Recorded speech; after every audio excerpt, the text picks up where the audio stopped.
Smethwick is alive with the sound of music. With songs they have sung for at least 3 terms.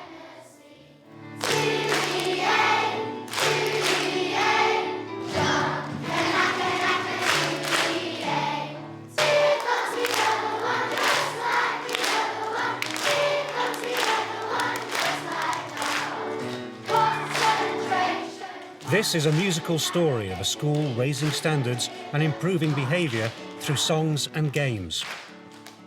Singing brings so much more. There's a feel-good factor. Music and singing stimulate parts of the brain that other activities don't. Singing is your whole being. If you walk around the school, you can see the children, they're a lot more confident, a lot of self-esteem, and interestingly enough, there's quite a few children who were very shy, that they actually get them up and actually join in with some of the playground games or the classroom games.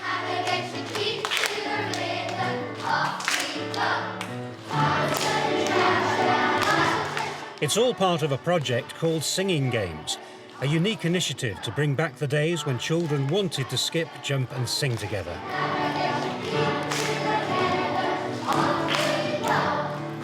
The first schools to benefit are 4 primaries and 1 infants in the borough of Sandwell.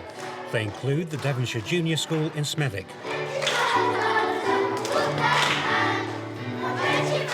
Singing Games is being led by the education team from Ex Cathedra, the Birmingham-based choir with a worldwide reputation. I've been to lots of playgrounds through my own teaching and my own education work for Ex Cathedra and noticed that children were wandering around the playgrounds, not playing together like they used to, and I thought this was a sad demise. I think it's very important that children do play singing games for their own sake, for fun. There's also so many other things that we can develop through singing games, PSE skills, which is so important in school nowadays. Singing games are a brilliant way to develop children's vocal skills. Singing Games has come out of a project called Singing Communities, with backing from the national agency Youth Music. It started in 6 areas of the country, each chosen for being high on the indexes of deprivation, with the aim of bringing people together through song. All varieties of tunes have been heard from community choirs and in workshops for gospel, folk and rap. It's been a nationwide success, and in Smethwick it's been nothing short of a triumph.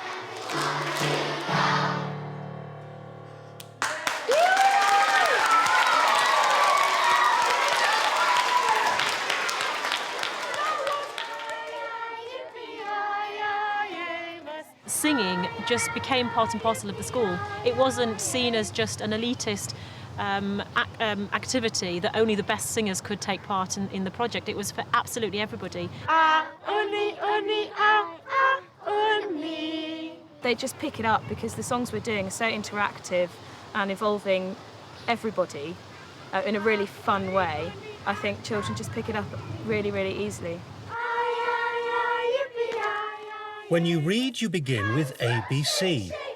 When you sing, you begin with, well, in this class, with stretching, shaking and squeaking. Have you brought your squeaky voice? Yes, we have! Yes, we have! Singing games start in the classroom with tutors from Ex Cathedra. Have you brought your singing voice? Yes, we have! Yes, we have! Sessions like this give pupils an opportunity to work with top vocalists while learning the words and actions that go with the singing games.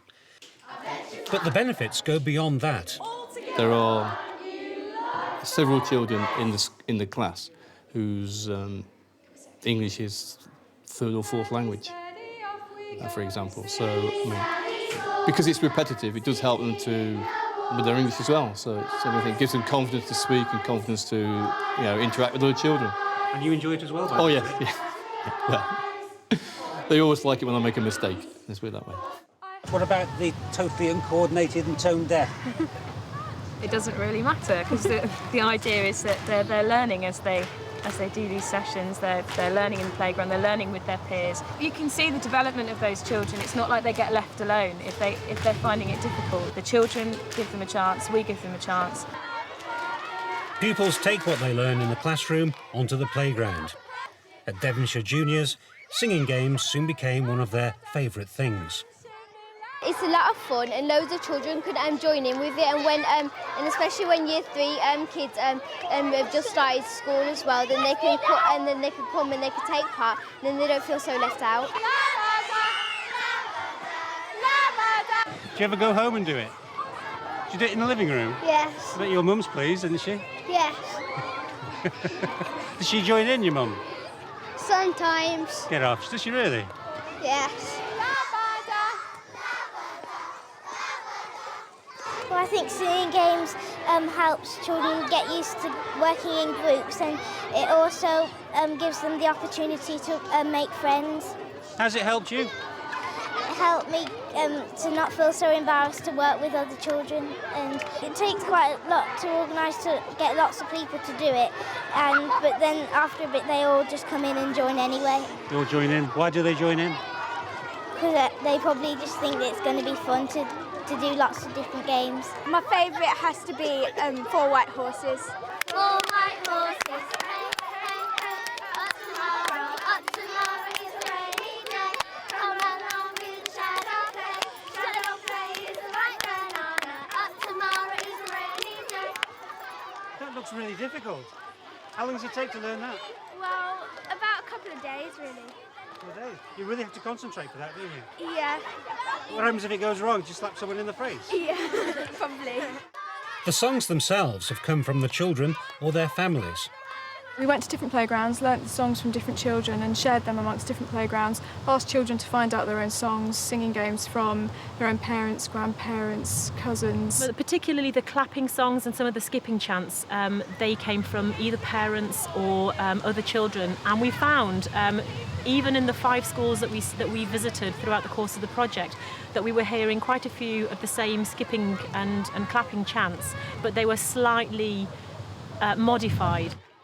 When the ex-cathedra tutors aren't in school, the job of encouraging pupils and making sure no one is left out falls to specially selected song leaders. These pupils have been chosen because of their enthusiasm or because it's thought they might gain particular benefit from the responsibility. Teachers used to ask themselves, how'd you solve a problem like Ricky? Did you take much notice in lessons? Why not? Because I know I'll get shouted at. Would you? And then what happened when you started singing? I got better at singing. When it was halfway through year 4, I got better at singing. When you go home, do you carry on singing? Sometimes, Yeah? especially when I'm in the shower. Is it your favourite thing? Between football and singing. If I can't be a footballer, I'll be a singer. For Ricky, singing has become something good. Apart from being a song leader, he's also an active member of the school choir. Here's a pupil who used to regularly turn up late for school with little enthusiasm, but now arrives an hour early, eager to start choir practice. And apparently he's not the only song leader who forsakes football for singing games. Lots of the song leaders that we chose were boys that liked playing football but didn't like singing. They thought singing was for girls or people that got special skill, or you had to be a very special person to do this. But we chose song leaders that were those cool Year 6 boys that liked the football, and they love singing now, and they were excellent role models for the younger boys and the younger children in the school. Just that the football's gone downhill. Sorry about that. Here, the song leaders are visiting the adjoining infant school in the hope of filling their playground with singing games. It's left entirely to the junior pupils to organise and encourage their infant counterparts. What do you do with the stickers? You have to give it to people that joins. So anybody who joins in gets a sticker. Does that always work? Yeah, you're going to join in now? It's working. Ready, steady, off we go. Here comes Sally, walking down the alley. Everyone seems to be doing what they were told. Yeah. Is that because of you? Not just because of me, because all the teachers' hard works and all the other song leaders. Yeah? What's everyone's favourite song? Jim Jim Joe. And everyone's favourite, well, they love Jump Jim Joe the best, and they joined in, so it's probably Jump Jim Joe. And Silly Sally Sosa. Yeah, and Silly Sally Sosa. Here come the young one, just like. I think it's good for the older children as well, and the way that the younger children responded to them today, the way they managed them into a large circle, I thought they did very well indeed. You know, it takes the teachers time to do that, so the children did react to them very well. Are there any other benefits apart from just having fun? Well, I think if the children want to come to school and enjoy learning and know that learning is fun, then that's got to be a benefit throughout the curriculum. Singing Games has been taken from the playground into the concert hall with a highly acclaimed performance for the public in West Bromwich. And the project has brought in people from the wider community. Here from a student from the Birmingham Conservatoire. What's the experience been like? Harder work than what I first envisaged, actually. And you need a lot of motivation and planning. But it's fantastic experience working with the children and then seeing the faces when they're enjoying participating in the games that we've been teaching them.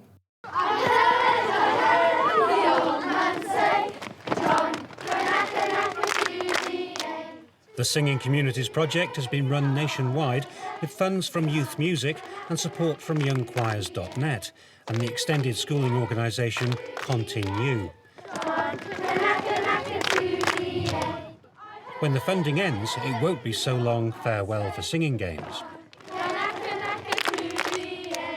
We've had support for 1 year, but the children, as you can see, are still very enthusiastic to be song leaders. More and more are joining in as song leaders. The infants, I think, are seeing the benefits as well. So we've got song leaders, new song leaders who are going over to the infants. The secret now is to get the children to bring in some of their own songs, playground songs, reflecting all the cultures that we currently got in the school, and actually teach those. So I can see it's just been a permanent experience for the children at Devonshire.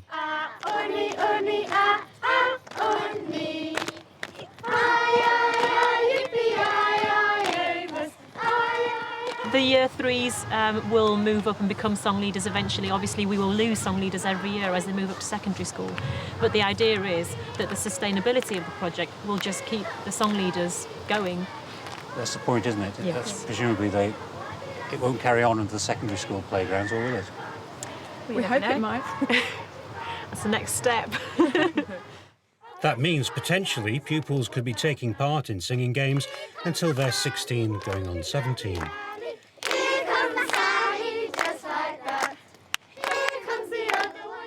But while Ex Cathedra is finding fresh backing to expand the project in the West Midlands, they'd like to take Singing Games into playgrounds up and down the country. That's their dream, and they will, of course, climb every mountain, ford every stream, and even follow every rainbow until they find it.